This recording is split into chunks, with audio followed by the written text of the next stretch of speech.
Praise the Lord. ஆண்டவருடைய நாமத்திற்கு மகிமை உண்டாவதாக. Praise the Lord. Glory be to the name of the Lord. இந்த காலை வேளையிலேயும் மீண்டும் ஒரு முறை நாம் காலையிலே தேவனுடைய வார்த்தையோடு நாம் நம்முடைய நேரத்தை செலவழிக்க தேவன் அருளின இந்த நல்ல வாய்ப்புக்காக தேவனை நான் மனப்பூர்வமாக ஸ்தோத்திரிக்கிறேன். I thank God once again for giving this good opportunity to spend this time in the presence of God to meditate His word. நம்முடைய தேவன் ரொம்ப நல்லவர். Our God is good. Our இரக்கமுள்ளவர். He is merciful. அவர் கிருபை உள்ளவர். He is gracious. அவர் இன்றைக்கு நம்மோடு பேசுவாராக. Let the Lord speak with us even அவருடைய today. வார்த்தை தான் நமக்கு ஆறுதல். And His word is our comfort. அவருடைய வார்த்தை தான் நமக்கு தைரியம். His word is our courage. அவருடைய வார்த்தை தான் நமக்கு ஞானத்தை தருகிறது. And His word is the one that gives us wisdom. கர்த்தர் நம்மோடு இன்றைக்கு பேசுவாராக. May the Lord speak with us today. இந்த தியானத்தை நாம் பார்ப்பதற்கு முன்பாக நாம் ஜெபம் பண்ணுவோம். Before we enter into the meditation, let us pray. ஹல்லேலூயா. போற்றிடும் வானோ பூதலத்துள்ளோ சாற்றுதற்கரிய தன்மையுள்ள போற்றிடும் வானோ பூதலத்துள்ளோ சாற்றுதற்கரிய தன்மையுள்ள ஆத்துமமே என் முழு உள்ளமே உன் ஆண்டவரை தொழுதேத்து இந்நாள் வரை அன்பு வைத்தாதரித்த உன் ஆண்டவரை தொழுதேத்து ஆத்துமமே என் முழு உள்ளமே உன் ஆண்டவரை தொழுதேத்து இந்நாள் வரை அன்பு வைத்தாதரித்த உன் ஆண்டவரை தொழுதேத்து.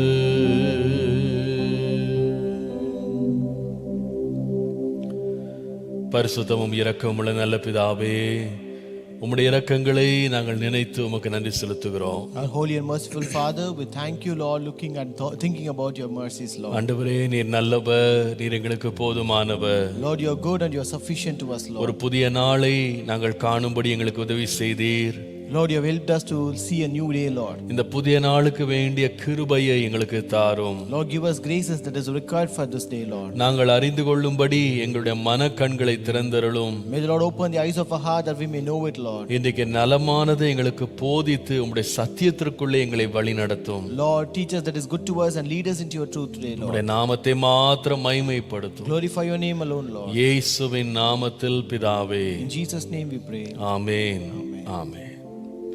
Praise the Lord. கர்த்தர் நல்லவர், கர்த்தர் பெரியவர். Praise the Lord. God is good and God is great. இன்றைக்கும் 107வது நாளினுடைய தியானத்திற்குள் பிரவேசிக்க கர்த்தர் அளித்த அளவற்ற கிருபைக்காக கர்த்தரை ஸ்தோத்திரிக்கிறேன். I thank God for giving us grace to enter this 107th devotion today. கர்த்தர் இன்றைக்கும் நம்மோடு பேசுவாராக. May the Lord speak with us even today. இதை கண்டு கொண்டிருக்கிற உங்கள் ஒவ்வொருவரையும் இயேசுவின் நாமத்தில் அன்போடு வாழ்த்துகிறேன். I greet everyone who is watching this through online. நீதிமொழிகளின் புஸ்தகம் 4ஆம் அதிகாரம் முதல் 2 வசனங்களை வாசிக்கலாம். Proverbs chapter 4 first 2 verses. நீதிமொழிகள் 4 முதல் 2 வசனங்கள். Proverbs 4 verses 1 and 2. பிள்ளைகளே, நீங்கள் தகப்பன் போதகத்தை கேட்டு புத்தியை அடையும்படி கவனியுங்கள். நான் உங்களுக்கு நற்போதகத்தை தருகிறேன், என் உபதேசத்தை விடாதிருங்கள். Hear, my children, the instruction of a father, and give attention to no understanding, for I give you good doctrine. Do not forsake my law. என் உபதேசத்தை விடாதிருங்கள். Do not forsake my law.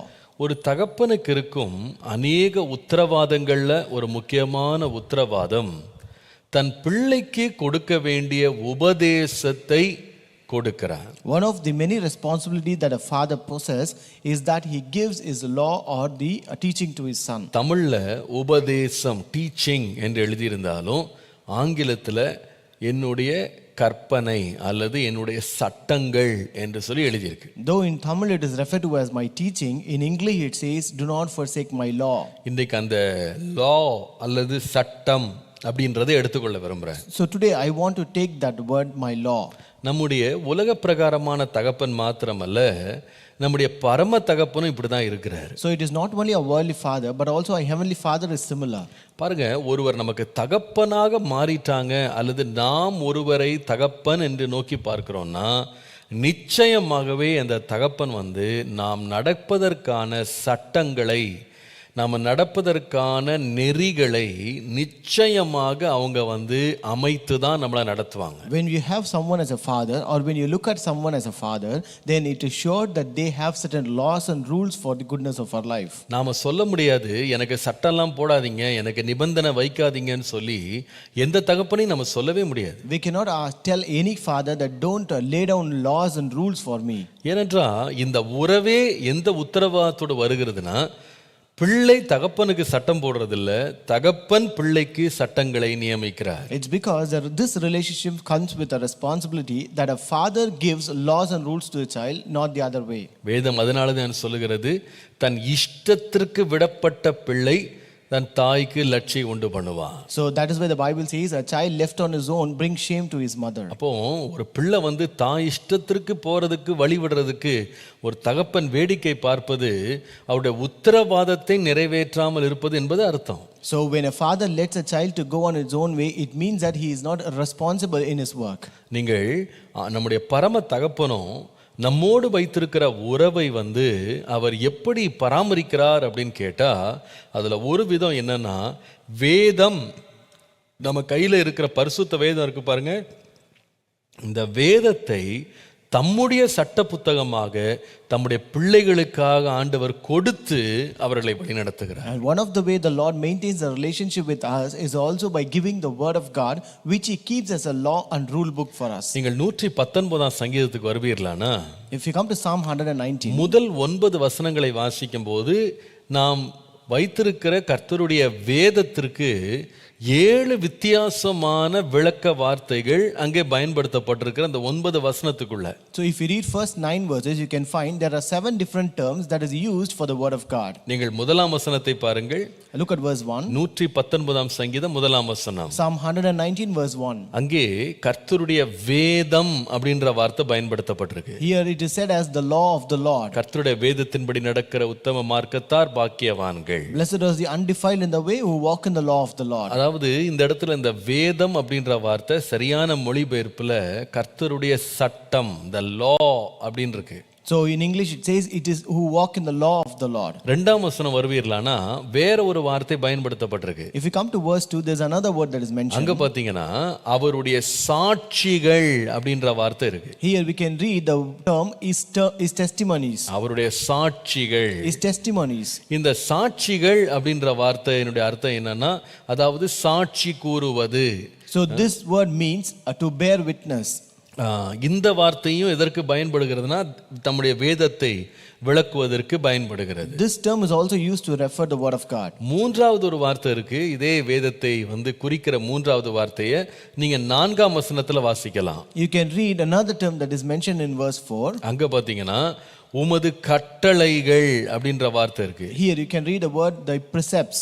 அதாவது இது எப்படிப்பட்டதுன்னு சொன்னா, ஆண்டவர் நுணுக்கமாக நம்முடைய வாழ்க்கையை கவனித்து ஒவ்வொரு தனிப்பட்ட பிரச்சனைக்கும் அல்லது தேவைக்கும் அவர் கட்டளைகளை அவர் கொடுத்து வைத்திருக்கிறார் என்பதன் அர்த்தத்தில் இது எழுதப்பட்டிருக்கு. So this is given in a meaning where the Lord is particular about every detail of our life and he gives instruction for everything particularly. நீங்கள் 4வது இந்த வேதத்தை குறித்து விளக்கம் சொல்லுகிற அல்லது குறிப்பிடுகிற வார்த்தை என்னவென்றால், 5ஆம் வசனத்தில் வாசிக்கும் போது உமது பிரமாணங்கள் அப்படின்ற வார்த்தை இருக்கு. The next term that is used for the word of God is present in verse 5. It says as thy statutes. பிரமாணங்கள். Statutes. இந்த பிரமாணங்கள் அப்படின்ற வார்த்தையினுடைய மூல பொருள் இது எப்படி அர்த்தத்தில் வருகிறது அப்படின்னு சொன்னா, ஒரு காரியத்தை கல்லிலே பதித்து வைப்பது போல. The root meaning of this word is to engrave in stone. கல்லிலே பதித்து வைப்பது போல. To engrave in stone. அதாவது இன்னொரு விதமாய் சொன்னால் மாறாத என்றென்றும் நிலைத்திருக்கிற அவருடைய சட்டம் அப்படின்னு அர்த்தம். Otherwise it refers to the binding force and the permanence of his scripture. ஐந்தாவதாக பாருங்க, இன்னொரு வார்த்தையும் நம்முடைய வேதத்தை குறித்து குறிப்பிடும் பொழுது 6ஆம் வசனத்துல உம்முடைய கற்பனை என்ற வார்த்தை இருக்கிறது. The next term that is referred in verse 6, it says as commandments. இது என்னன்னா, கற்பனைன்னு சொல்றது சட்டங்களை அல்லது இதை செய் அதை செய்யாதே அப்படின்னு சட்டத்தை கொடுக்கிறது. அதான் அந்த கற்பனைன்றது. So it points to the idea of giving orders.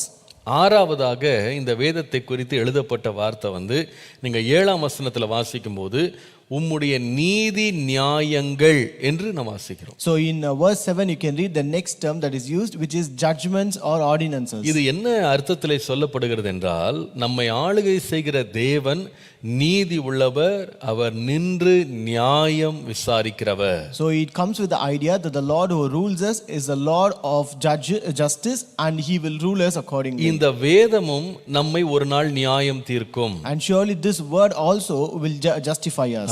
கர்த்தருடைய வேதத்தை நாம் அதனால தான் வாசிக்கணும், அறிந்து கொள்ளணும். And that is why we should read the word of God and know it. ஏனென்றால் அவருடைய வார்த்தையின்படி தான் அவர் நியாயம் தீர்ப்பார். It's because he will judge according to his word.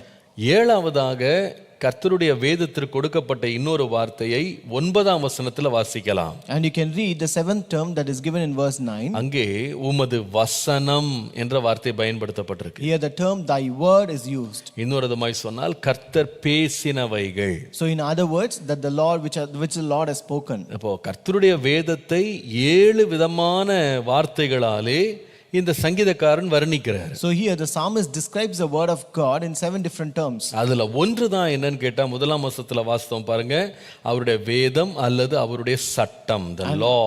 And one among them is what we read in verse 1, the law. இதைதான் நீதிமொழிகள் 4ஆம் அதிகாரம் 2ஆம் வசனத்துல என்னுடைய உபதேசம் என்று தமிழ்ல இருக்கு, ஆங்கிலத்துல என்னுடைய சட்டம் என்று இருக்கு. So that is what we read in Proverbs 4 verse 2, which is given as my law in English, whereas in Tamil it is given as my teaching. என்னுடைய சட்டம், My law. என்னுடைய பிரமாணம், This is my law. என்னுடைய நியாயம், This is my justice. என்னுடைய வார்த்தை, This is my word. என்னுடைய வசனம். This is my word. இதெல்லாம் ஒரு சேர பெற்றது என்னன்னு சொன்னா, ஒரு தகப்பனுக்கும் ஒரு பிள்ளைக்கும் உள்ள உறவு இந்த சட்டங்களால், நியாயங்களால், இந்த பிரமாணங்களால் வெளிப்படுத்தப்படுகிறது. So this altogether comes to an idea that this word is being revealed in the form of law, testimonies, commandments and orders. பாருங்க, நம்முடைய தேவன் நம்ம மேல கண்காணிக்கிறார், நம்முடைய வளர்ச்சியில அவர் ரொம்ப கருத்துள்ளவராக இருக்கிறார் அப்படின்றதுக்கு ஒரு பெரிய அடையாளம் அவர் ஒரு பிள்ளையினுடைய வளர்ச்சியின் காலத்துல அவர் ரொம்ப கான்ஷியஸா அந்த பிள்ளைக்கான சட்ட திட்டங்களை வகுக்கிறார். So the very fact that the Lord is monitoring us, he is much concerned about our growth, is that when a child grows up, he also lays down the rules that is required for the child. பாருங்க, ஒரு பிள்ளைக்கு சட்டங்களையும் நியமங்களையும் நியமிக்க வேண்டிய பொறுப்பு அதனுடைய தகப்பன்ட்ட தான் இருக்கு. So it is a father's responsibility to lay down rules and laws for the child. அவர்களுக்கு தான் அந்த அதிகாரம் இருக்கு. And they have that authority. பாருங்க, போற வரவங்க எல்லாம், வழியில இருக்கிறவங்க எல்லாம் சட்டங்களை போட முடியாது. It's not that all the passerbys can lay down rules. ஆனா ஒரு தகப்பன் என்ன பண்றாருன்னா, தான் பிள்ளைக்கு தான் வீட்டுக்கு ஒரு சட்டத்தை போடுறாரு. But a father will lay down rules and laws for his child and for his house. அதற்கு அத்தனை உரிமையும் அவர் கையில இருக்கு. And he has all the rights to do it. யாரும் கேட்க முடியாது, நீங்க ஏன் இப்படி பண்றீங்கன்னு சொல்லி கேட்க முடியாது. No one can question him, why are you doing this? என் பிள்ளைக்கு சட்டங்களை நியமிக்கிற உத்தரவாதம் என் கையில இருக்கு, உன் பிள்ளைக்கு நீங்க சட்டம் போடுங்கன்னு சொல்லுவாங்க. They can say, I have the responsibility to give rules and laws to my child. If you want to give, you can give it to your child. அதனால தான் பாத்தீங்கன்னா ஒவ்வொரு வீட்லயும் வித்தியாசமான ரூல்ஸ் இருக்கும். So that is why each house will have different kinds of rules. ஒரு வீட்ல தனியா எங்கேயும் வெளியே விடவே மாட்டாங்க. So in one house they will never let their child go alone. இன்னொரு வீட்ல பாத்தீங்கன்னா போன ஆள் வந்தானான்னு கூட கேட்க மாட்டாங்க. In another house they will not even consider whether the child has returned back. ஒரு வீட்ல நீங்க என்ன முண்டி நின்னாலும் என்ன கஷ்டப்பட்டாலும் எக்ஸ்கர்ஷனுக்கு அனுப்பவே மாட்டாங்க பிள்ளைங்களை. In one house they will not, no matter how much you struggle, they will not let their children to go for any excursion. இன்னொரு வீட்ல அவங்களே கேட்பாங்க, எக்ஸ்கர்ஷன் கூட்டி போறீங்களா இல்லையான்னு கேட்பாங்க. In another house they will come and request, are you going to take them for the excursion? இது எல்லாம் ஒவ்வொரு வீடும் வித்தியாசமா இருக்கும். So it means that each house is different. ஏன்னா ஒவ்வொரு தகப்பனும் தாம் பிள்ளைக்கு ஏற்றவாறு தன்னுடைய தரிசனத்துக்கு ஏற்றவாறு தன்னுடைய நோக்கங்களுக்கு ஏற்றவாறு சட்டங்களை நியமிக்கிறாங்க. It's because every father lays down rules and laws according to their child's behavior, according to their dream and vision. இப்போ இந்த நீதிமொழிகள்ல இந்த தகப்பன் தன் பிள்ளையை பார்த்து சொல்றாரு, இங்க பாருப்பா, என்னுடைய உபதேசம் என்னுடைய சட்டங்களை நீ என்ன பண்ணனா விடாம இருன்றாரு. Here in Proverbs, here the father says, do not forsake my law. சட்டம் போடுறது ஒரு பக்கம் இருக்கட்டும், ஆனா சட்டத்தை ஒரு பிள்ளை என்ன செய்யக்கூடாதுன்னா விடாமல் இருக்க வேண்டும். So laying down rules may be on one side, but a child should not forsake that law. எதற்காக இந்த வேதம் கொடுக்கப்பட்டது? For what purpose the law is given to us? அதனுடைய சட்டங்கள் எதற்காக கொடுக்கப்பட்டது? Why are these laws given to us? அது நம்முடைய பிரயோஜனத்துக்காக கொடுக்கப்பட்டது. It is given that it might profit us. அது நம்முடைய நன்மைக்காக கொடுக்கப்பட்டது. It is given for a goodness. நம்முடைய ஆசீர்வாதத்துக்காக கொடுக்கப்பட்டது. It is given for a blessing. நம்முடைய பாதுகாப்புக்காக கொடுக்கப்பட்டது. It is given for a protection. நம்முடைய வளர்ச்சிக்காக கொடுக்கப்பட்டிருக்கு. It is given for a growth. நம்முடைய மேன்மைக்காக கொடுக்கப்பட்டிருக்கு. It is given for our exaltation. நம்மை குறித்து தேவன் வைத்திருக்கிற தரிசனத்தை நிறைவேற்றுவதற்காக அது கொடுக்கப்பட்டிருக்கு. It is given for the Lord to fulfill the vision that he has for us. கர்த்தருடைய வாய் சட்டங்களை விளம்பி இருக்கிறது, அவருடைய வார்த்தை எழுதி கொடுக்கப்பட்டிருக்கு. And it is the mouth of God that has spoken these laws and rules and the word of God, and it is his hand, it has written us. ஆனால் இந்த உபதேசத்தை, இந்த சட்டத்தை, இந்த பிரமாணத்தை வாசிக்கிறவன் தான் அதை நிறைவேற்ற, அதை விட்டு விடாம இருக்கிறதற்கான உத்தரவாதம் ஒவ்வொரு பிள்ளைக்கு இருக்கு. But it is the responsibility of every child that he may not forsake this law that is being given, that he reads, that he follows and takes over. பாருங்க, இந்த சட்டத்தின்படி ஒரு பிள்ளை வாழுவானானால், if a child lives according to this law, இந்த சட்டம் செய்கிறவர்களுக்கான ஆசீர்வாதத்தை அவன் பெறுகிறார். he will receive the blessing that this law does to him. பாருங்க, ஒரு வீட்ல கூட ஒரு தகப்பன் போடுற சட்டத்தை, ஒரு தகப்பன் சொல்லுகிற வார்த்தைக்கு ஒரு பிள்ளை கீழ்ப்படியும் போது அதற்கேற்ற பிரதிபலனை அந்த தகப்பன் கொடுக்கிறாரு. Even in a house, if a child obeys the laws and the rules which the father lays, then he will also give the reward accordingly to the child. அதற்கேற்ற சமாதானம் வீட்ல நிலவுது, அதற்கேற்ற நன்மை கிடைக்குது, அதற்கேற்ற ஆசீர்வாதங்கள் பகிர்ந்தளிக்கப்படுகிறது. And there will be peace pertaining to that law, and also there will be blessings and gifts and every rewards that is pertaining to that law. அதே போலதான் பரம தகப்பன் நம்முடைய பிள்ளைகளாகிய நமக்கு ஆண்டவர் கொடுத்திருக்கிற இந்த சட்ட புஸ்தகமாகிய வேதத்தை ஒரு மனுஷன் வாசித்து நேசித்து தியானித்து அதன்படி அவன் செய்யும் போது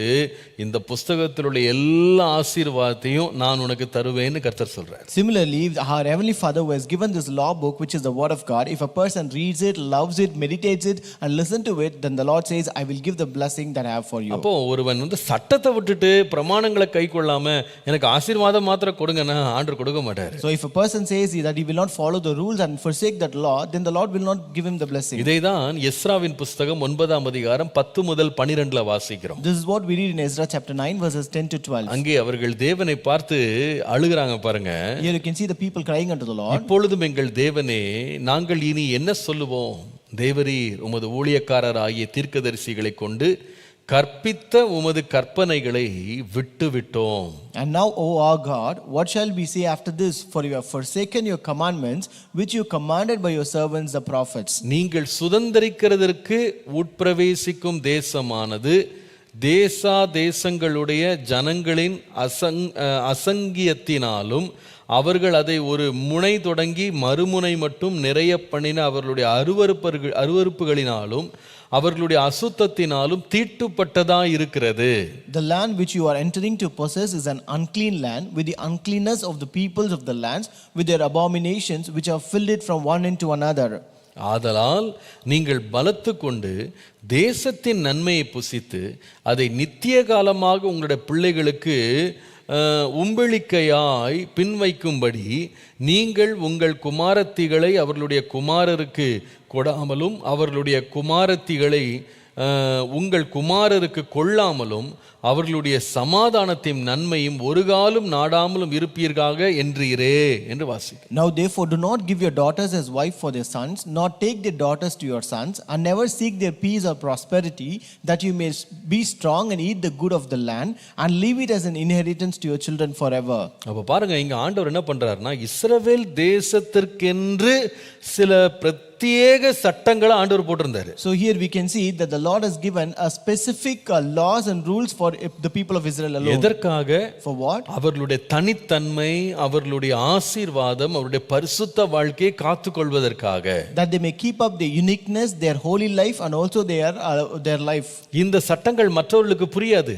The other people may not understand these laws. ஆனால் தேவன் இந்த இஸ்ரவேலர் மேல் வைத்திருந்த அனந்த அன்பு, அவர் வைத்திருந்த பெரிய தரிசனம், நோக்கம் இதெல்லாம் நிறைவேற்றுவதற்கு சில வழிமுறைகள், சட்டங்கள் மிக அவசியமாக இருந்தது. But in order for God to fulfill the greatest purpose that he had for them, and the greatest because of the abundant love that he had in them, he had to lay down these rules and laws in their life. ஆனால் இஸ்ரவேல் ஜனங்கள் செய்த தவறு என்னன்னு கேட்டா, தங்களுக்கு தகப்பனாய் இருந்த தேவன் கொடுத்த சட்டங்கள், பிரமாணங்களை அவங்க கேளாமலே போயிட்டாங்க. But the mistake which the Israelites committed was that they never gave heed to the laws and the rules which the Heavenly Father gave them. ஆகவேதான் இஸ்ரவேல் சொல்றார், உமது கற்பனைகளை நாங்க விட்டு விட்டோம் என்று சொல்லுகிறார். That's why Ezra says here, for we have forsaken your commandments. நீர் உம்முடைய தீர்க்கதரிசிகளை கொண்டு எவ்வளவோ எங்களோடு பேசினீர். You have spoke with your servants through your prophets. இப்படி செய்யக்கூடாது, இப்படி வாழக்கூடாது என்று நீ சொன்னீர், ஆனா நாங்க விட்டுட்டோம், அதை நாங்க செய்யல. You said you should not do this, you should not live this way, but we did not listen to it, we forsaken it. அதனால எங்க வாழ்க்கையில अनेक வேதனைகளை நாங்க அனுபவிச்சிட்டு இருக்கோம்னு சொல்றாரு. And therefore we are enduring much pain in our life. எத்தனையோ ஆசீர்வாதங்களை நாங்க இழந்துட்டோம். We have lost many blessings in our life. எங்க நாட்டை இழந்துட்டோம். We have lost our land. எங்களுடைய ஆலயத்தை இழந்துட்டோம். We have lost a temple. எங்களுக்கு தேவன் கொடுத்த சுதந்திரத்தை இழந்துட்டோம். We have lost the inheritance that is given by God. கர்த்தருடைய நாமத்திற்கு மகிமை உண்டாவதாக. Glory be to the name of the Lord. ஒரு தகப்பன் ஒரு பிள்ளை என்று இருக்குமானா, அந்த தகப்பன் தாம் பிள்ளையை குறித்து வைத்திருக்கிற ஆசை, வைத்திருக்கிற தரிசனம், வைத்திருக்கிற நோக்கம், திட்டம் எல்லாம் நிறைவேற அந்த தகப்பன் போடுகிற பிரமாணங்களுக்கு ஒரு பிள்ளை கீழ்ப்படிய வேண்டியது அவசியம். If there's a father and son, then the father will have a great purpose, the desire, the purpose, the plan, everything for a child, and therefore in order to fulfill that he will lay down rules, and it is necessary that child should follow and obey it. அதாவது அந்த கற்பனையை நீங்க செய்யல, சட்டங்களை செய்யலனா, தகப்பன் பிள்ளைக்குள்ள உறவும் என்ன ஆயிடுதுன்னா கசந்து போகுது, முறிந்தே போகுது. If you don't follow and do according to the rules and laws, then the relationship between the father and the son becomes bitter and breaks down. இது மனிதனுடைய வாழ்க்கையிலேயும் உண்மை, தேவனோடு உள்ள உறவிலேயும் உண்மை. This is true even in the life of men and also in the life of with the relationship with the Lord. கர்த்தருடைய நாமத்திற்கு மகிமை உண்டாவதாக. Glory be to the name of the Lord. இந்த தேவனுடைய சட்டம், law of the Lord, do not forsake my law போட்டிருக்கு. அப்ப தேவனுடைய சட்டத்தை ஏன் ஒருவன் விடாம இருக்கணும்? So when it says do not forsake my law, so why should a person not forsake the law of the Father? இதை குறித்து நான் தியானித்த பொழுது ஒரு வசனம் எனக்கு ஞாபகம் வந்தது. As I was meditating, I remembered a verse. 119 சங்கீதம் 72 வசனம். Psalm 119 verse 72. ஏன் ஒரு தேவனுடைய பிள்ளை தன் தகப்பனாக, பரம தகப்பனாக இருக்கிற தேவனுடைய வேதத்தை விட்டுவிடாம இருக்கணும்? Why should a person, a child or a son not forsake the law of the Father? அநேகம் ஆயிரம் பொன் வெள்ளியை பார்க்கிலும் நீர் விளம்பின வேதமே எனக்கு நலம். The law of your mouth is better to me than thousands of gold and silver pieces. இது தமிழ்ல வேதம் அப்படின்ற வார்த்தை இருந்தாலும் ஆங்கிலத்துல தேவனுடைய பிரமாணம் அல்லது தேவனுடைய சட்டம் அப்படின்றது எழுதியிருக்கு. So in Tamil it is written as the word, whereas in English it is written as the law of your mouth. கர்த்தருடைய வாயினுடைய சட்டம், the law of your mouth. கர்த்தருடைய நாமத்திற்கு மகிமை உண்டாவதாக. Glory be to the name of the Lord. ஏன் இதை ஒரு பிள்ளை விட்டுவிடக்கூடாது? So why should a son of God do not forsake this law? இந்த வசனத்திற்குள்ளே 3 முக்கியமான வெளிப்படுத்தல்கள் இருக்கிறது. There are 3 important revelations from this verse. முதலாவது, ஏன் இந்த சட்டத்தை விட்டுவிடக்கூடாது என்றால், why we should not forsake this law. அதே வசனத்தை திரும்ப பாருங்க. Read the verse again. அநேகம் ஆயிரம் பொன் வெள்ளியை பார்க்கிலும் நீர் விளம்பின வேதமே எனக்கு நலம். The law of your mouth is better to me than thousands of gold and silver pieces. அப்போ முதலாவது ஏன் இந்த தகப்பனுடைய சட்டத்தை விட்டுறக்கூடாது அப்படின்னா, அந்த சட்டம் முதலாவது விலையேறப்பட்டது. The first reason why we should not forsake the law of the Father, it's because the law of God is precious. கர்த்தருடைய சட்டம் விலையேறப்பட்டது. The law of God is precious. அதை விளக்குவதற்கு தான் அந்த வார்த்தை எழுதியிருக்கு. திரளான அல்லது அநேகம் ஆயிரம் பொன் வெள்ளியை பார்க்கிலும் என்று சொல்லி ஒப்பிடப்பட்டிருக்கு. So in order to show that it is being compared here, it is better than thousands of gold and silver. நான் நினைக்கிறேன் இந்த தேவனுடைய சட்டம் என்பது விலை உள்ளது. So I think the law of God is precious. 127ஆம் வசனத்தை அதே அதிகாரத்துல பாருங்க. சங்கீதம் 119 127ஆம் வசனம். If you read Psalm 119 verse 127, ஆதலால் நான் பொன்னிலும் பசும் பொன்னிலும் அதிகமாய் உமது கற்பனைகளில் பிரியப்படுகிறேன். I love thy commandments above gold, yeah, above fine gold.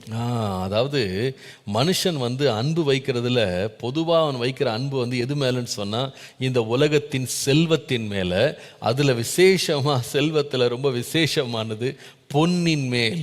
So in this world man's love can be fixed on many things, especially on this world, and in that world especially on this gold. அதாவது இந்த பொன்னை விரும்புறதுனால தான் இன்னைக்கு நிறைய பேர் தங்களுடைய சொத்துக்கள் விசேஷமா இந்தியாவில் அதுக்கப்புறமா கிழக்கத்திய நாடுகளில் பார்த்தீங்கன்னா தங்களுடைய சொத்துக்களை வருமானங்களை பொதுவாக பொன்னாக மாற்றி வைத்திருப்பாங்க. So that is why when you see that people, since they love this gold, they actually make all their assets and wealth convert into gold, especially in India. அதாவது நம்ம ஆட்கள் ரூபா நோட்டை நம்புறதை விட பொன்னை ரொம்ப நம்புவாங்க. People trust gold more than money. ஏனென்றால் அதோட விலை லேசில் குறையாது. Because its value will not decrease so easily. இன்றைக்கு நிறைய பேர் சில நாடுகளை விசிட் பண்றதுக்கே காரணம் என்னன்னு கேட்டீங்கன்னா அங்குள்ள பொன் மலிவா கிடைக்குதுன்னு அங்க போய் வாங்கிட்டு வந்துருவாங்க. Today one of the many reasons why people visit certain countries is because they find that gold to be cheaper in those countries that they want to buy it there. அதாவது ஏன் இந்த வார்த்தை எழுதப்பட்டிருக்குன்னா தாவீது சொல்றாரு, திரளான ஆயிரமான பொன் வெள்ளி காசுகளை பார்க்கிலும் உம்முடைய வசனம் உம்முடைய சட்டம் ரொம்ப ரொம்ப அருமையானது, ரொம்ப விலை உள்ளது. So here the psalmist David says that your word or the law of your mouth is better to me than thousands of gold and silver pieces. அப்பனா அது என்ன அர்த்தம் நமக்கு காண்பிக்குதுன்னா, எப்படி ஒருவன் ஒரு பொன்னின் மேல் பிரியம் வைப்பானோ ஆசை வைப்பானோ அதைவிட ஆசைப்படத்தக்கதுதான் தேவனுடைய வார்த்தை. So it means like how a person loves gold, then this word of God should be loved more than that gold. அதாவது நம்ம கர்த்தருடைய சட்டங்களை நம்ம வாசிக்கிறோம், நாம பிரசங்கம் பண்றோம், தியானிக்கிறோம், இந்த அனுபவம் நமக்கு இருக்கு. So we have experience of reading, meditating and listening and preaching the law of the Lord. ஆனால் இதை தாண்டி தேவன் அவருடைய சட்டத்தை பார்த்து நம்ம ஒரு விதமான மனநிலை இருக்கணும்னு விரும்புகிறார். But besides this, the Lord wants us to have a kind of mindset upon his law. எப்படிப்பட்ட ஒரு மனோபாவம் நமக்கு இருக்கணும்னா, கர்த்தருடைய வேதத்தின் மேல் நமக்கு பிரியம் இருக்கணும். What kind of attitude is that? God wants us to love his word. அதைதான் சங்கீதம் 1:2 வசனத்துல வாசிக்கிறோம். That's what we read in Psalm 1:2. கர்த்தருடைய வேதத்தில் பிரியமாயிருந்து இரவும் பகலும் அவருடைய வேதத்தில் தியானமாயிருக்கிற மனுஷன் பாக்கியவான். And but his delight is in the law of the Lord, and in his law does he meditate day and night. நீங்கள் 119ஆம் சங்கீதத்துக்கு திரும்ப வருவீர்களானா 98ஆம் வசனத்தை வாசிக்கும்போது, if we come again to Psalm 119 verse 97, உமது வேதத்தில் நான் எவ்வளவு பிரியமாயிருக்கிறேன், நாள் முழுதும் அதுவே எனக்கு தியானம். 97.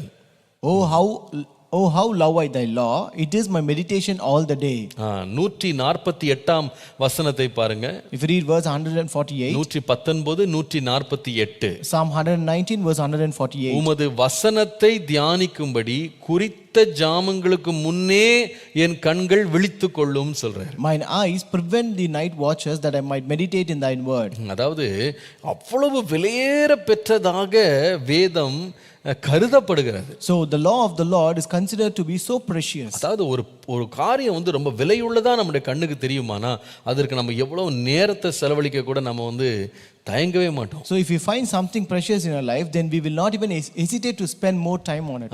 அத தியானிக்கிறதுக்கு நமக்கு நேரம் போறதே தெரியாது. We will not even find time even to meditate that. அந்த நேசம் ரொம்ப முக்கியம். That love is very important. அந்த பொன் வெள்ளியை போல அதனுடைய விலை அதிகமானது அப்படின்ற கணிக்கிற ஒரு இருதயம் நமக்கு தேவை. We should have a heart that can identify the value more than gold and silver. மற்ற எல்லாவற்றை பார்க்கிலும் கர்த்தருடைய சட்டங்கள் மேல ஒருவனுக்கு அதிகமான மரியாதையும் கனமும் இருக்க வேண்டுமானா அதை ரொம்ப விலை உள்ளதாக பார்க்கணும். If a person should have a honor and respect more than everything in this world on that word of God alone, then he should know that that law is precious. இந்த கர்த்தருடைய வேதத்தோடு அதிக நேரத்தை செலவழிக்க யாராவது விரும்புவாங்களானா முதலாவது அந்த வேதத்தினுடைய மகத்துவம், அதனுடைய விலை, அதனுடைய மேன்மை என்ன அப்படின்றத அவங்க உணர்ந்து கொள்ளணும். உணர்ற வரைக்கும் அவங்களால அதிகமான நேரத்தை செலவழிக்கவே முடியாது. So if a person want to meditate this word of God for more time, then he has to understand the value and the greatest value and the preciousness of that word. சங்கீதக்காரன் சொல்லுவாரு, வெள்ளியை பார்க்கிலும் பொன்னை பார்க்கிலும் நீர் விளம்பின வேதம் அருமையானது. Psalmist says the law of your mouth is better than thousands of gold and silver. கர்த்தருடைய நாமத்திற்கு மகிமை உண்டாவதாக. Glory be to the name of the Lord. இது எவ்வளவு விலையேற பெற்றதுன்னு ஒரு சின்ன உதாரணம் சொல்லணும்னா, so if you want to know how much precious it is, அப்போஸ்தலர் நடபடிகள் 19ஆம் அதிகாரம் 19 ல இருந்து 20 வசனங்களை வாசிக்கணும். you have to read Acts chapter 19 verses 19 and 20. அங்கே வாசிக்கிறோம், மாய வித்தைக்காரராய் இருந்தவர்களில் அநேகர் தங்கள் புஸ்தகங்களை கொண்டு வந்து எல்லாருக்கும் முன்பாக சுட்டெரித்தார்கள். Here we read many of them, that is sorcerers, also which used curious arts, brought their books together and burned them before all men. அவைகளின் கிரயத்தை தொகை பார்த்து 50,000 வெள்ளிக்காசாக கண்டார்கள். And they counted the price of them and found it 50,000 pieces of silver. இவ்வளவு பலமாக கர்த்தருடைய வசனம் விருத்தியடைந்து மேற்கொண்டது. So mightily grew the word of God and prevailed. கர்த்தருடைய நாமத்திற்கு மகிமை உண்டாவதாக. Glory be to the name of the இந்த Lord. அப்போஸ்தலர் 19ஆம் அதிகாரத்துல In this Acts chapter 19, கர்த்தரை ஏற்றுக்கொண்ட எபேசுவில் உள்ள ஜனங்கள் என்ன செய்தாங்க?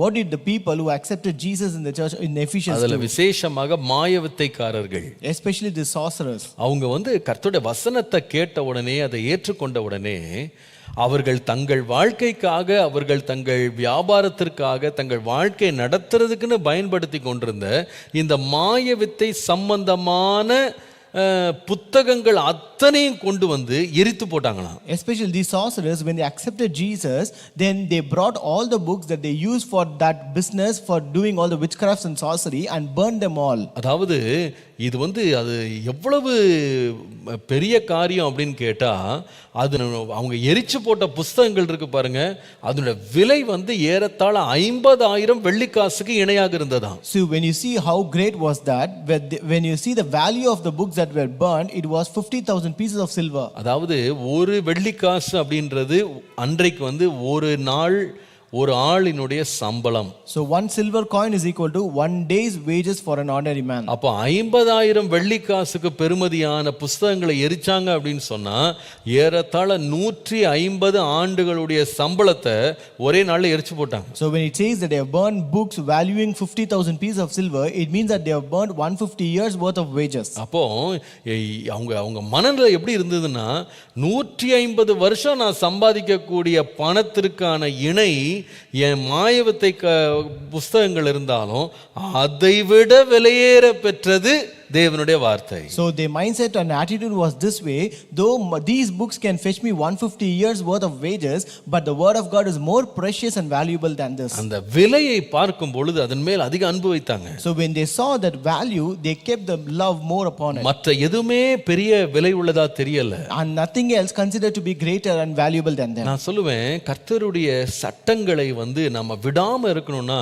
அந்த சட்டத்தின் மேல் நமக்கு ஒரு பெரிய பிரியம் வர வேண்டும். So I think if you should not forsake the law of the Father, then it means that we should have a love upon this word. எப்போ அதன் மேல பிரியம் வரும்னா, அந்த சட்டத்தின் பின்பாக இருக்கிற விலையை நாம காணும்போது. So when we love the word, when we know the preciousness of that word, அந்த வேதம், அந்த சட்டம், தகப்பனுடைய ஆலோசனை விலை உள்ளதுன்னு நம்ம கண்டுபிடிச்சிட்டோம்னா மற்ற எதுக்குமே விலை கொடுக்க மாட்டோம். So if you identify and find that the law of God is precious, it is very valuable, then we will not give anything more important. பின்பு நம்ம அந்த தேவனுடைய சட்டங்களை நேசிக்க ஆரம்பிப்போம், அது நமக்கு பாரமா இருக்காது. Then we will start loving the law of God and it will never be a burden to us. அப்படி நாம் நேசிக்க ஆரம்பிச்சிருவோமானா, 119ஆம் சங்கீதத்தினுடைய 165ஆம் வசனம் சொல்லுகிறது, உம்முடைய வேதத்தை நேசிக்கிறவர்களுக்கு மிகுந்த சமாதானம் உண்டு, அவர்களுக்கு இடறல் இல்லை. So if we start loving the law of the Lord so much, then Psalm 119 verse 165 says, great peace have they which love their law, and nothing shall offend them. கர்த்தருடைய நாமத்திற்கு மகிமை உண்டாவதாக. Glory be to the name of the Lord. முதலாவது தேவனுடைய பிரமாணம், சட்டம், விலையேற பெற்றது. First, the law of God is precious. அது விரும்பத்தக்கது. So it is worthy to love. அது ஆசை கொள்ள வைக்கிறது. It makes us to desire it. மற்ற எல்லாவற்றை பார்க்கிலும் விசேஷமானது, தரத்தில் உயர்ந்தது. So it is more precious and more valuable than everything else. கர்த்தருடைய நாமத்திற்கு மகிமை உண்டாவதாக. Glory be to the name of the Lord. ஏன் கர்த்தருடைய சட்டத்தை விடாம இருக்கணும்? Why we should not forsake the law of the Lord? முதலாவது அது விலையேற பெற்றது என்பதனால் மாத்திரமல்ல. First, not only because it is precious. நான் சொல்லுவேன், அதே சங்கீதம் 119 72 வசனத்தை இன்னொரு முறை வாசிங்க. Let us read again Psalm 119 verse 72. அநேகமாயிரம் பொன் வெள்ளியை பார்க்கிலும் நீர் விளம்பின வேதமே எனக்கு நலம். The law of your mouth is better to me than thousands of gold and silver pieces. முதலாவது சொல்லுவேன், கர்த்தருடைய சட்டம் அல்லது பரம தகப்பனுடைய சட்டங்கள் விலையேற பெற்றது. So first I would tell you the law of the Lord or the law of the heavenly Father is precious. இரண்டாவது, தேவனுடைய சட்டம், பரம தகப்பனுடைய சட்டம் தனிப்பட்ட நிலையிலே நமக்கு பொருந்தக்கூடியது அல்லது நம்மோடு சம்பந்தப்பட்ட ஒன்று. Second, the law of God, that is the law of the heavenly Father, is personal. தேவனுடைய வார்த்தை என்பது பொதுவாக எடுத்துக்கொள்ளப்படுறதில்ல. ஒவ்வொரு மனிதனுடைய தனிப்பட்ட வாழ்க்கைக்கென்று தேவன் தன்னந்தனியாக பேசுகிற ஒரு வார்த்தை. So this word of God or the law of God cannot be taken on a generalized idea, but it is a word that is spoken personally for each one. அதாவது நாம பொதுவாக செய்யப்படுகிற பிரசங்கங்களை நாம கேட்கிறது அப்படின்றது ஒரு அனுபவம் இருக்கு. So generally we have an experience of listening to the sermon which is spoken in a generalized way. ஆனால் அப்படி பேசப்படுகிற வார்த்தையில கூட ஆவியானவர் அவரவர்களுக்கு வேண்டியதை ஆண்டவர் பகிர்ந்து கொடுத்து உணர்த்துகிறவராய் இருக்கிறார். But even in that sermon the Holy Spirit is able to distribute each one individually and personally. இது பாத்தீங்கன்னா இது ஒரு buffet மாதிரி. So this is like a buffet. ஒரு buffet மீலுக்கு போனீங்கன்னா அப்படியே மேஜையில பலவிதமான ஆகாரங்களை வச்சிருப்பாங்க. If you go to buffet meal you can find many varieties of dishes placed on the table. எல்லாமே நல்ல உணவு தான். All are good food dishes. எல்லா ருசியான உணவு தான். All are delicious. ஆனா எல்லாரும் எல்லாத்தையும் எடுக்க மாட்டாங்க. But not everyone will take everything. அவரவர்களுக்கென்று பர்சனலா எது ஒத்து வருமோ, எது உகந்து வருமோ அத போய் என்ன பண்ணுவாங்கன்னா அவங்க எடுத்துக்கொள்வாங்க. So people which they find to be personally suitable and which they find personally tasty, they will take that one. நீங்க ஒரு விமானத்துக்கு போனீங்கன்னா கூட அந்த விமானத்துல விசேஷமா இன்டர்நேஷனல் ஃளைட்ஸ்லாம் போனீங்கன்னா அதுல ஒரு வசதி பண்ணிருப்பாங்க. என்னன்னு கேட்டா, நீங்க விமானத்துல பறக்கறதுக்கு முன்னாடி உங்களுக்கு எப்படிப்பட்ட உணவு வேணும்னு சொல்லி நீங்க கேட்கலாம். So even when you fly in a flight, that is especially in international flights, even before you fly you can order what kind of food you need. உங்களுடைய பிரியத்தின்படி, உங்கள் ருசிக்கேற்றபடி அல்லது உங்களுடைய உடல்நிலைக்கேற்றபடி நீங்க ஆகாரங்களை புக் பண்ணலாம். You can book food based upon your desire, based upon your taste and also based upon your health condition. அதாவது எனக்கு உப்பு இல்லாம சாப்பாடு வேணும். I need food without salt. எனக்கு சக்கரை போடாம சாப்பாடு வேணும். I need food without sugar. எனக்கு வெறும் வெஜிடேரியன் தான் வேணும். I need only vegetarian food. எனக்கு கோஷர் மீல், யூதர்கள் சாப்பிடுற கோஷர் மீல் தான் எனக்கு வேணும். I need kosher meal which Jews will eat. நிறைய இருக்கு. ஹிந்து மீல், முஸ்லிம் மீல்லாம் ஆர்டர் பண்ணுவாங்க. So there are Hindu meal, Muslim meal, many kinds. இது என்னன்னா எல்லாருக்கும் கொடுக்கறதே எல்லாரும் சாப்பிடுறது இல்ல. It's not that everyone eats whatever is given to everyone.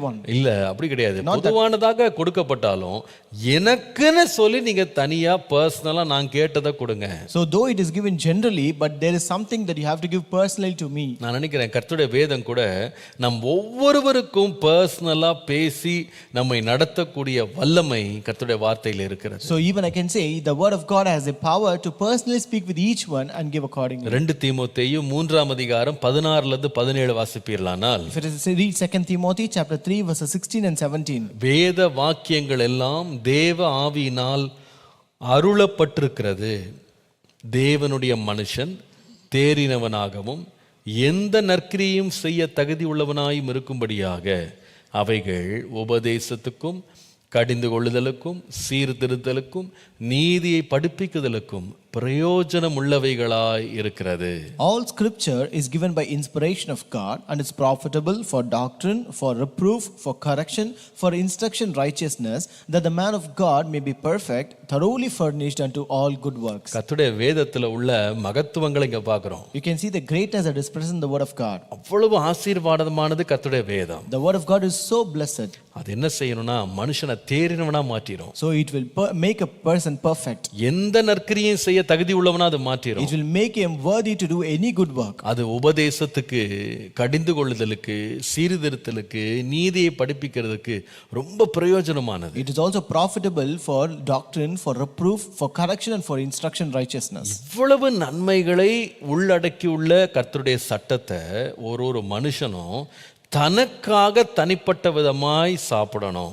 So this law of God, which contains so much of goodness in it, every individual should have it personally. அதாவது நாம வேதத்தை மற்றவர்களுக்கு போதிக்கிறது, கொடுக்கிறது ஒரு பக்கம் இருந்தாலும் அது நமக்காக எடுத்து உண்ணுகிற ஒரு அனுபவம் நமக்கு இருக்கணும். So though we distribute the word of God to others, but we should have an experience of devouring the word of God personally. ஃப்ளைட்டில் போனீங்கன்னா அவங்க வந்து இந்த ஸ்டார்டிங்கில் வந்து அந்த எமர்ஜென்சி ட்ரில் எப்படி வந்து உங்களை தற்காத்து கொள்ளணும் அப்படின்னு சொல்லி அவங்க சில காரியங்களை செயல்முறையில் காண்பிக்கும் போது ஒரு முக்கியமான ஒரு வார்த்தை சொல்லுவாங்க.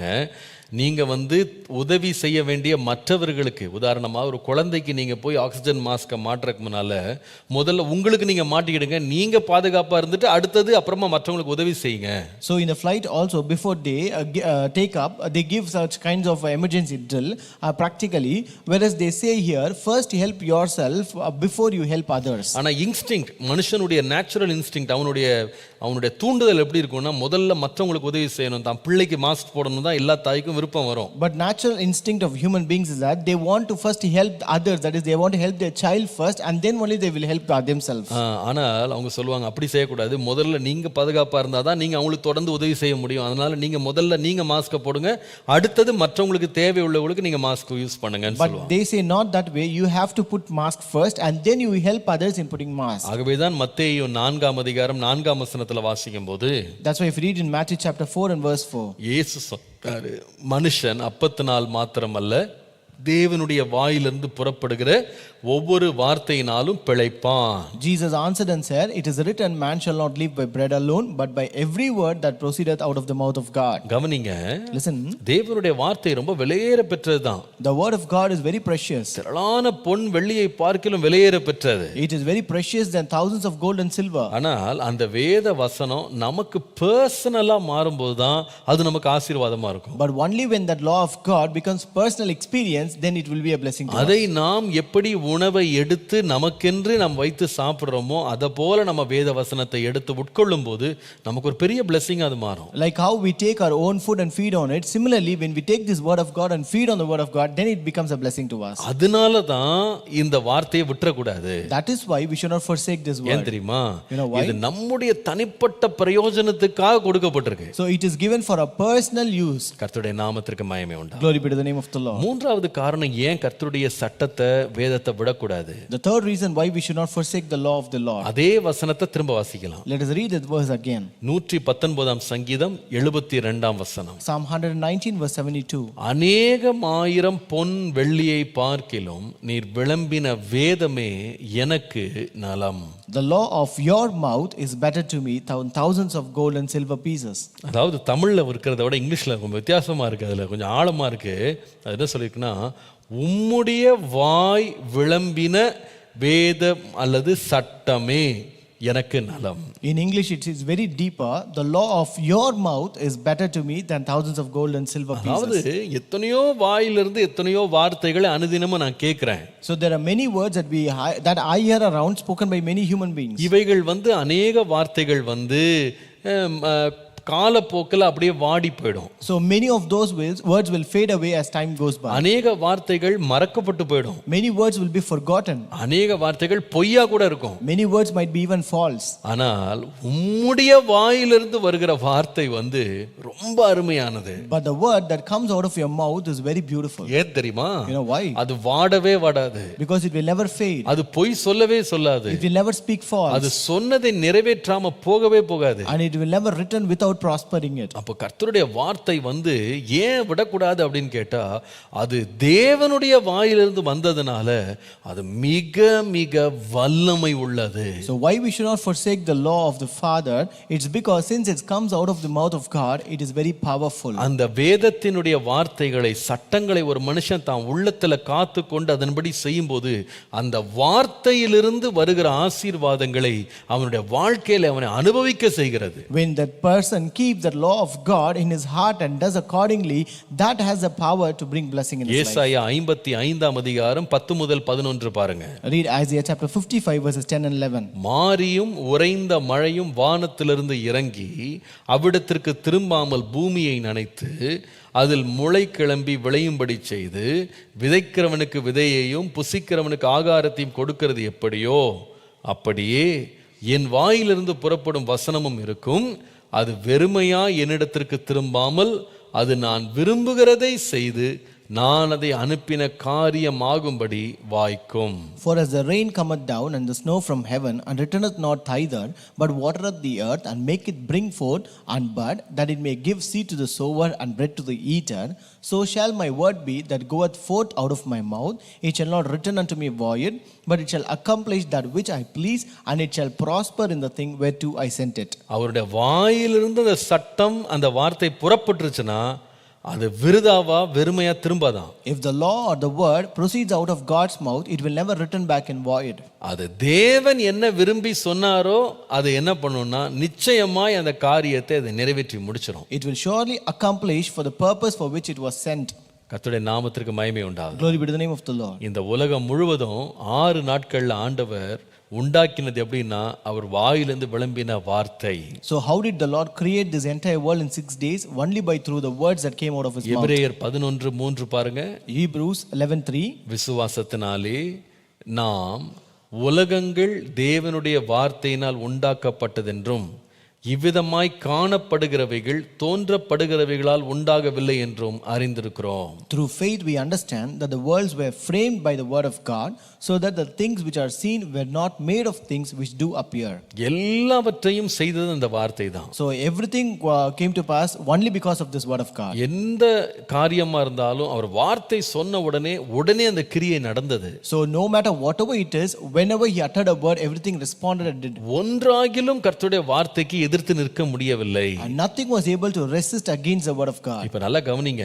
Now listen carefully. உலகத்தில் உள்ள அத்தனையும் சிருஷ்டிக்கும்படி வல்லமை உள்ள வார்த்தையாக தேவனுடைய வார்த்தை புறப்பட்டது பார்த்தீர்களா? So you have seen this word of God which went out or proceeded very powerfully to create all the things of this world.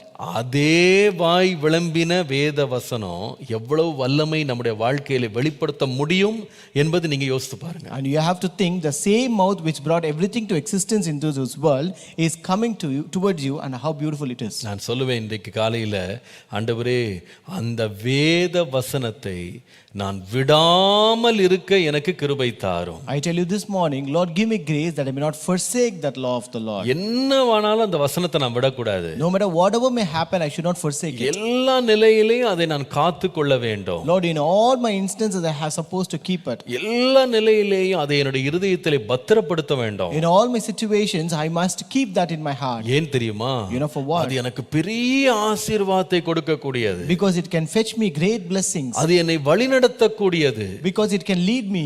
அது எனக்கு போதுமானது. Because that is sufficient for அது me. எனக்கு அருமையானது. That is so beautiful to அது me. எனக்கு இன்பமானது. That is so sweet and pleasant. அது எனக்கு போதுமானது. That is sufficient to அதை me. விட்டு நான் விலகவே மாட்டேன். So I will not forsake it. ஏன் தெரியுமா? You know why? அது மிக வல்லமை உள்ளது. It's because it is very powerful. எதற்காக அனுப்பப்பட்டதோ அதை நிறைவேற்றாம அது ஒரு நாளும் ஓய்ந்திருக்கவே செய்யாது. So it will never take rest without accomplishing the purpose for which it is sent. இந்த காலையில கர்த்தர் நம்மோடு பேசுறாரு. This morning the Lord is speaking to us. தேவனுடைய வார்த்தையை விடாம இருங்க.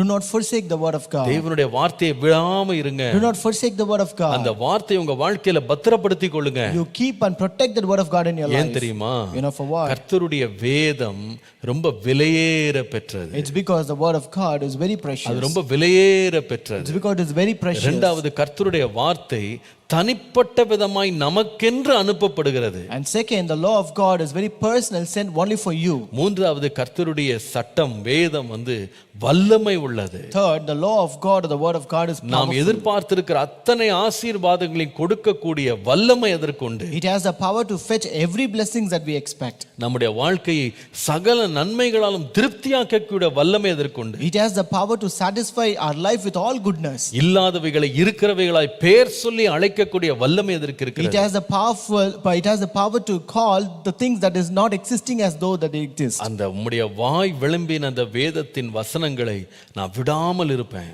Lord, I will not forsake the law that your mouth are president, இந்த Lord. கர்த்தர் நம்மோடு இடைப்படுகிறார். Today the Lord is speaking with us. ஆண்டவரே என்னுடைய வார்த்தையை விடாம இருக்க கிருபை தார். Lord, give me grace that I may not forsake your law, Lord. அந்த வார்த்தையை எப்பொழுதும் எனக்குள்ள பத்திரப்படுத்திக் கொள்ள கிருபை தார். Give me grace to keep and protect that word in my life. உம்முடைய வார்த்தையே என்னை நடத்தட்டும். Lord, let your word lead me, Lord. உம்முடைய வார்த்தை என்னை காக்கட்டும். Lord, let your word keep me, உம்முடைய Lord. வார்த்தை என்னை ஆசீர்வதிக்கட்டும். Let your word bless me, Lord. ஒளியாத உம்முடைய வார்த்தையினாலே நான் போஷிக்கப்படட்டும். Lord, let me be fed by that word which is never perishing. அதுவே எனக்கு வழிகாட்டும். And let that lead my way. ஜெபம் பண்ணுவோமா? Shall we pray? பரிசுத்த பிதாவே உம்மை ஸ்தோத்திரிக்கிறோம். Our Holy Father, we praise you. நீர் எங்கள் நல்ல தகப்பனாய் இருப்பதற்காய் நன்றி. Lord, thank you for being a good father, Lord. நீ நல்ல தகப்பனா எங்களுக்கு உபதேசிக்கிறீர். Lord, you teach us as a good father, Lord. உம்முடைய சட்டங்களை எங்களுக்கு தருகிறீர். Lord, you give us your laws, Lord. உம்முடைய பிரமாணங்களை எங்களுக்கு போதிக்கிறீர். Lord, you teach us your precepts, Lord. ஆண்டவரே அந்த சட்டங்களை உபதேசங்களை பிரமாணங்களை நாங்கள் விட்டுவிடாமல் இருக்க கிருபை தார். Lord, give us grace that we may not forsake the laws, the orders and rules and ordinances. உம்முடைய வசனத்தை போல விலையேற பெற்ற ஒன்று இந்த உலகத்தில் இல்லை. Lord, there is nothing so precious like your word in this world, Lord. உம்முடைய வார்த்தை எங்களை தனிப்பட்ட விதமாய் ஆசீர்வதித்து தேர பண்ணுகிறது ஆண்டவரே. Lord, your word is the one that meets us personally and Lord, which Lord nurtures us, Lord. ஆண்டவரே எங்கள் வாழ்க்கை குறைவற்ற வாழ்வாக இருப்பதற்கு உம்முடைய வார்த்தை தான் ஆண்டவரே எங்களை சந்திக்கிறது. Lord, it is your word that meets us when our life is lacking, Lord. ஆண்டவரே இந்த வார்த்தை வல்லமை உள்ளது அல்லவா? Lord, your word is powerful, Lord. வானத்தையும் பூமியும் படைத்தது உம்முடைய வார்த்தை அல்லவா? Lord, it is your word that created heaven and earth. அந்த வார்த்தை எங்களுக்குள்ளே கிரியை நடப்பிக்க, எங்களை கொண்டு கிரியை நடப்பிக்க அந்த வார்த்தையை பயன்படுத்தும். Lord, use that word that it may do great work in us and through us, Lord. ஆண்டவரே இந்த வார்த்தையை நாங்கள் விடாமல் காத்துக்கொள்ள எங்களுக்கு கிருபை தார். Give us grace that we may not forsake this law and word in our life, Lord. இயேசுவின் நாமத்தில் பிதாவே. In Jesus' name we pray. Amen.